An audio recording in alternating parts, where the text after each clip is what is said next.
नमस्कार दोस्तों।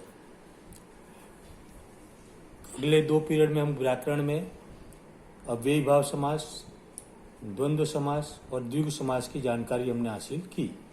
आज जो उसका चौथा प्रकार कर्मधारय समास के बारे में हम पढ़ेंगे। कर्मधारय समास की पहले परिभाषा जानेंगे। कर्मधारय अर्थात क्या? तो जहाँ समस्त शब्द के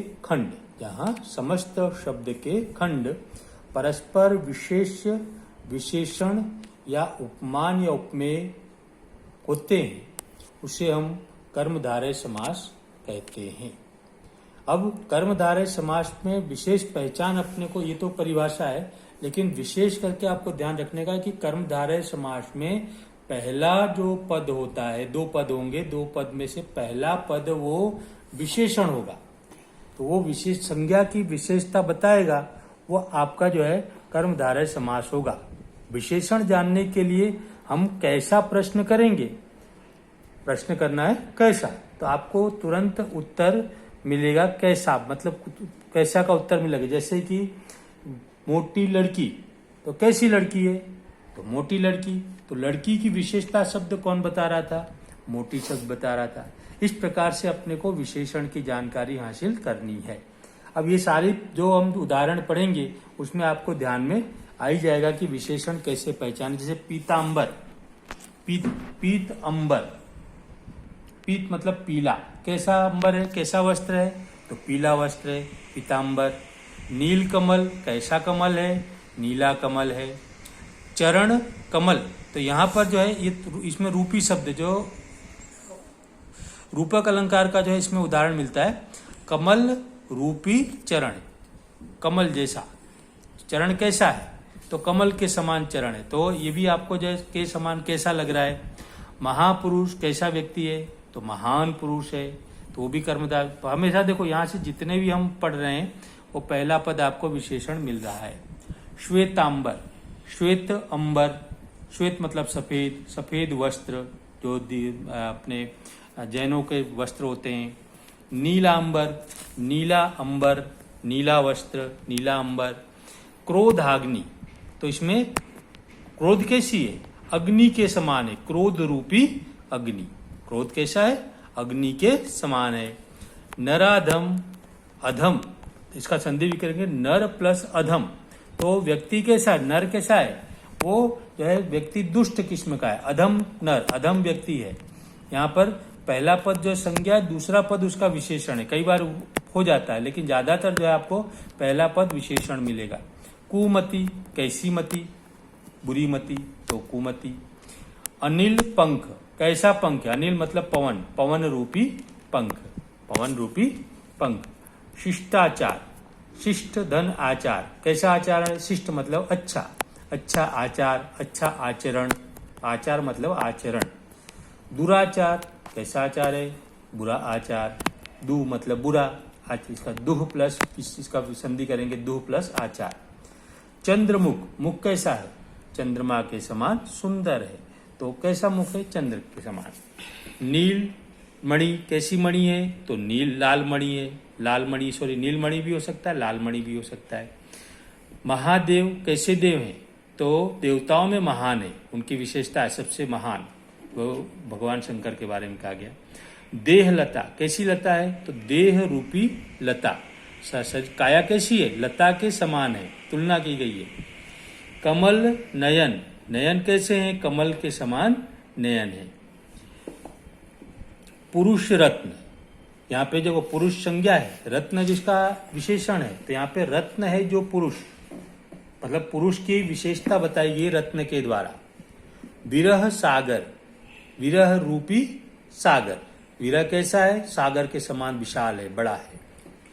भव जाल, भव जल, भव जल, भव सागर या भव रूपी सागर, दोनों लिख सकते हैं।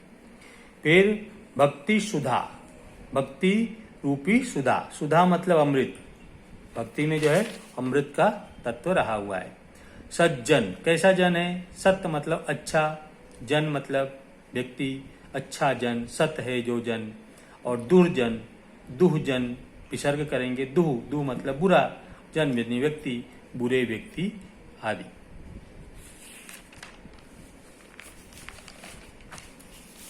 अब हम ये पांचवा जो है समास अपने पढ़ेंगे, बहुब्रीहि समास। बहुब्रीहि समास जो है विशेष आईएमपी के रूप में उपयोग लिया जाता है। इसको विशेष बहुत सरल है, सबसे सरल यही है कि इसमें इसका विग्रह करने पर आपको किसी अन्य जो है देवी देवताओं का, अन्य का किसी का नाम का उल्लेख किया जाता है, वो बहुब्रीहि समास होता है। यहाँ बहुब्रीहि समास की परिभाषा देखिए, बहुब्रीहि में दो या अधिक पदों के मिलने से जो पद बनता है, दो या अधिक पदों के मिलने से जो पद मिलता है वह किसी अन्य पद का विशेषण होता है। मतलब वो संज्ञा की, दोनों पदों की विशेषता बताएगा, विशेषण बताएगा।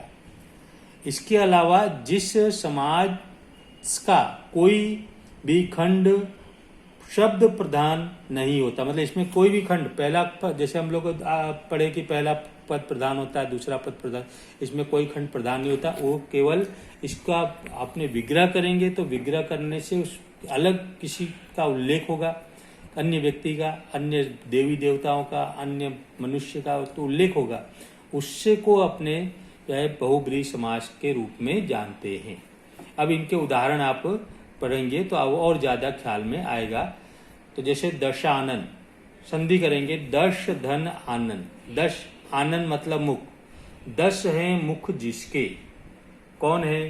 तो आपको ख्याल होगा रावण। 10 है आनंद जिसके, 10 है मुख जिसके, उसको कहते हैं रावण। तो ये विशेष अलग शब्द निकला, अलग भाव निकला, रावण शब्द निकला, राक्षस है। लंबोदर, लंबा प्लस उदर, संधि करेंगे, लंबा प्लस उदर।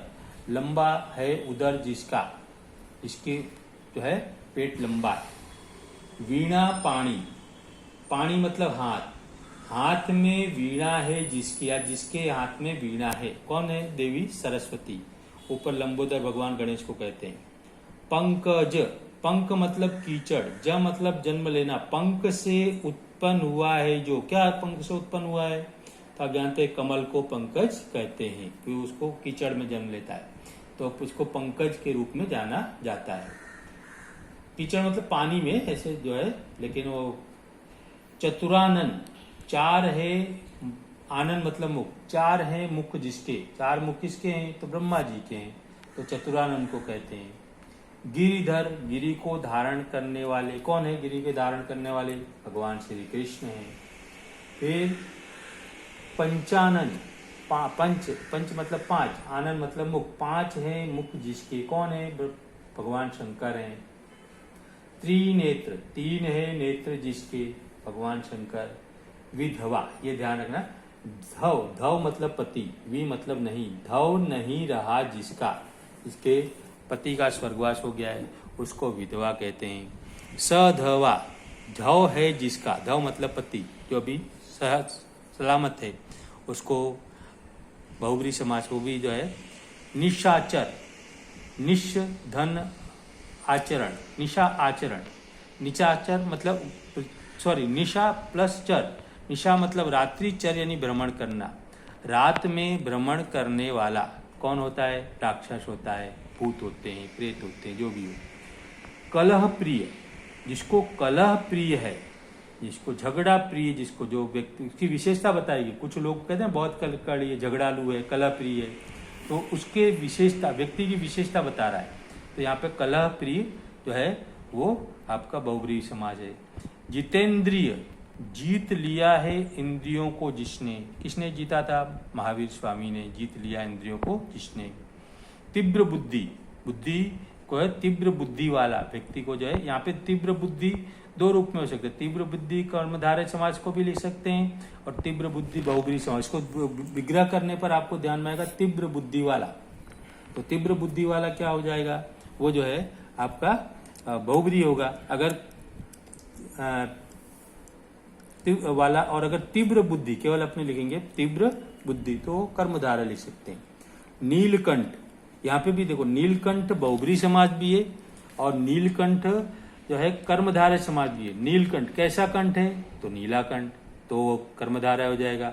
और नीला है कंठ जिसका वह, ऐसा लिखोगे तो वो जो है आपका बहुब्री समास होगा। पतझड़, झड़ जाते हैं पत्ते जिस ऋतु में, पतझड़ की ऋतु में, तो झड़ जाते हैं पत्ते जिस ऋतु में। विग्रह इस प्रकार से करने का। परीक्षा में विग्रह जरूर करना, विग्रह और नाम दोनों सही होना चाहिए। मक्खी चूस, मक्खी को चूसने वाला कौन होता है? मक्खी चूस कंजूस व्यक्ति होता है। मृग नयनी, मृग जैसी नयनों वाली, यहाँ पर जो है मृग जैसी नयनों वाली कौन है? तो उसका उल्लेख नहीं, किसी नारी की विशेषता बताई गई है। तो यहाँ दो पदों से जो है अलग विशेषण निकल रहा है, तो इसके लिए यहाँ पर बहुब्री समास होगा। चंद्रशेखर, शेखर मतलब जटा, जटा पर है चंद्र जिसके, या चंद्र है शिखा पर जिसके, वो इनके भगवान शंकर। कृतार्थ, कृत मतलब कार्य और अर्थ मतलब पूर्ण होना। कृत पूर्ण हो गया है जिसका, जिसका कार्य पूर्ण हो गया है, उसको भी अपने बहुब्री समास। मनोहर, मन को कैसा रूप है? मन को हरने वाला है। कौन है? भगवान श्री कृष्ण जो भी। और कृष्ण का एक नाम मनोहर भी है। सार्थक, अर्थ युक्त है जो, अर्थ स मतलब सही, जो अर्थ युक्त है वो जो है सार्थक। मनसिज, जो मन में जन्म लेता है। मन में कौन जन्म लेता है? तो देवता कामदेव का रूप है, जो मन में जन्म लेते हैं, मनसिज उनको कहते हैं। और मारा मारी, जिसमें मार पीट की क्रिया हो वह, अर्थात मारा मारी। तो इतने उदाहरण मैंने आपको जो है वो तो बहुब्री समास के लिखा है। और भी उदाहरण आपको मिल सकते हैं, उनकी आपको इसी ढंग से तैयारी करनी। सारे के सारे जो है वो नोट्स में आपको लिखना है, याद भी करना है। फिर अगले बार में जो है इसके तत्पुरुष समास पढ़ा करके और उसके बाद इसके स्वाध्याय दिया दूंगा, उसमें आपको अपनी कितना समझ में आपको ख्याल में आ जाएगा। धन्यवाद, नमस्कार।